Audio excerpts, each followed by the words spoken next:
বন্ধুরা আবারও চলে এলাম আর একটা রেসিপি নিয়ে। আজকে আমার রেসিপি হচ্ছে রূপচাঁদা মাছের তেল ঝাল। তো চলুন রেসিপিটা শুরু করি। আমি এখানে প্রথমে মাছটাকে ধুয়ে আমি এখানে 4 পিস মাছ নুন হলুদ মাখিয়ে রেখে দিয়েছিলাম 10 মিনিটের জন্য। এরপর আমি এখানে মাছটাকে ভেজে নেব। আমি এখানে একটা কড়াই গরম করে নিয়েছি, তবে কড়াইটাকে খুব ভালো করে প্রথমে গরম করে নিয়ে তারপর তেলটা দেবেন। আমি এখানে দিয়ে দিলাম পরিমাণ মতো সরষের তেল। আমি মাছটা সরষের তেলেই রান্না করব। তো সরষের তেল প্রথমেই দিয়েই আমি এখানে দিয়ে দেবো পেঁয়াজ কুচি। আমি পেঁয়াজটাকে আগে ভেজে নেব, এটাকে আমি ব্রেস্তা করে নেব প্রথমে। তো আমি এখানে দুটো মাঝারি সাইজের পেঁয়াজ কুচি নিয়ে পেঁয়াজটাকে ব্রেস্তা করে নেব, তার জন্য আমি পেঁয়াজটাকে প্রথমেই দিলাম। তো পেঁয়াজটাকে আমি এভাবে করে হালকা আছে এটাকে আমি ব্রেস্তা করে নেব। তো এই মাছ রান্নাটা যারা খায় না রূপচাঁদা মাছ তারাও আঙুল চেটে খাবে। আপনারা একবার হলেও এভাবে করে আমার রেসিপিটা বানাবেন বাড়িতে। তো এটা আমার ব্রেস্তা করা হয়ে গেছে। পেঁয়াজটাকে আমি এবার তুলে নিলাম তেল থেকে ছেঁকে। তো সব পেঁয়াজগুলোকে আমি এভাবে করে ছেঁকে তুলে নেব।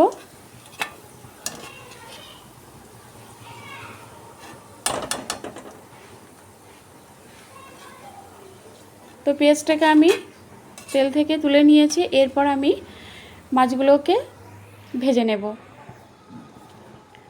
তো ওই তেলের মধ্যেই আমি মাছগুলোকে ছেড়ে দিলাম। তো মাছগুলোকে আমি ভেজে নেব।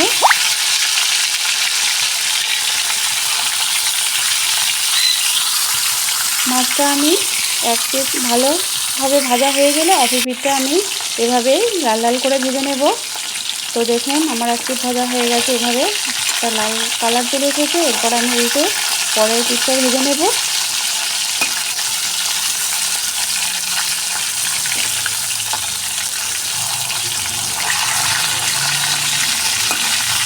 তো এইভাবে করেই আমি মাছগুলোকে দু পিঠে ভালো করে ভেজে নিয়েছি। তো আমি মাছটাকে এবার তেল থেকে ছেঁকে তুলে নেব। তো মাছগুলোকে আমি তুলে নিয়েছি তেল থেকে। এরপর আমি ওই তেলের মধ্যেই দিয়ে দেব ফোড়নের জন্য একটা শুকনো লঙ্কা আর একটা তেজপাত।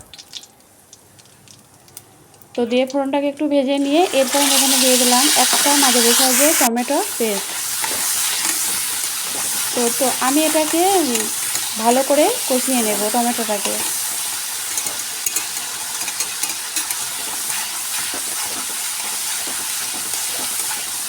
এইভাবে করে একটু টাইম নিয়ে টমেটোটাকে আমি তেলের উপরে দিয়ে ভালো করে আগে কষিয়ে নেব, যাতে টমেটোর কাঁচা গন্ধটা না থাকে। এরপর আমি এখানে দিয়ে দিলাম 7 চামচের মতো আদা রসুনের পেস্ট। তো এটাকে দিয়েও আমি একটু ভালো করে কষিয়ে নেব।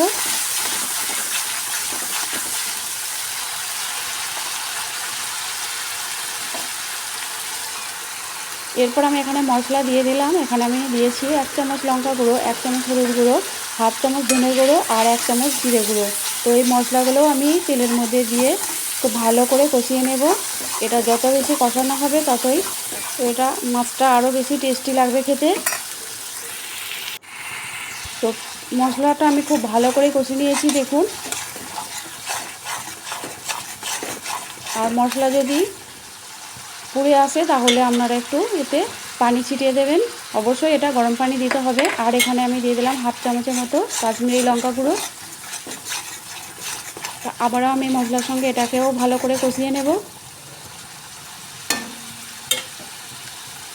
এটাকে প্রায় 5 থেকে 7 মিনিটের মতো এটাকে আমি কষিয়ে নিয়েছি। এরপর আমি পেঁয়াজ বেরেস্তাটা যেটা তুলে রেখেছিলাম সেটাকে আমি একটু হাত দিয়ে ভেঙে ভেঙে এই মশলার সঙ্গে দিয়ে দিলাম। দিয়ে এটাকেও আমি খুব ভালো করে একটু কষিয়ে নেব। এই পেঁয়াজ বেরেস্তাটা দিলে এর কালারটা কত সুন্দর আসে। আপনারা এইভাবে করেই রান্নাটা করবেন।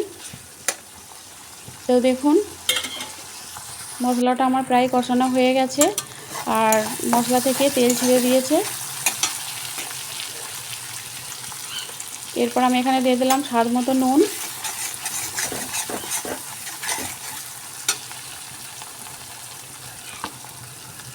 এরপর আমি এখানে দিয়ে দিলাম গরম পানি। অবশ্যই গরম পানিটা ব্যবহার করবেন, রান্নার স্বাদটা আরও দ্বিগুণ বেড়ে যাবে। তো এখানে আমি দিয়ে দিলাম পরিমাণ মতো পানি। তো এটা আমার ফুটে গেছে, আরও আমি 2 মিনিটের জন্য এটাকে ভালো করে ফুটিয়ে নিলাম।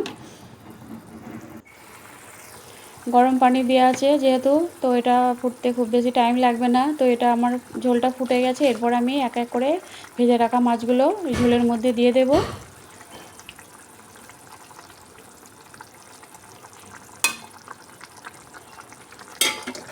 তো মাছগুলো ঝোলের মধ্যে দিয়ে এটাকে আমি মাছ আর ঝোল একসঙ্গে খুব ভালো করে ফুটিয়ে নেব। এরপর আমি এখানে দিয়ে দিলাম 4টে চেরা কাঁচা লঙ্কা। তো দেখুন কালারটা দেখুন কতটা সুন্দর এসেছে। এরপর আমি এটাকে ঢাকনা দিয়ে ঢেকে দেব 4 মিনিটের মতো। তো ফিরে এলাম 4 মিনিট পর। দেখুন আমার ঝোলটা অনেকটাই কমে এসেছে আর এটা অনেকটাই মাখো মাখো হয়ে গেছে। আর দেখুন কতটা দেখতে সুন্দর লাগছে। আপনারা একবার হলেও এটা বানাবেন। আর এই রেসিপিটা কেমন লেগেছে আপনারা অবশ্যই জানাবেন।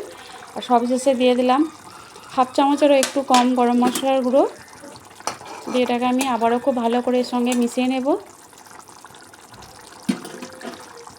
আর যদি আমার এই রেসিপিটা ভালো লেগে থাকে তাহলে একটা লাইক দেবেন আর আমার চ্যানেলটা অবশ্যই সাবস্ক্রাইব করবেন।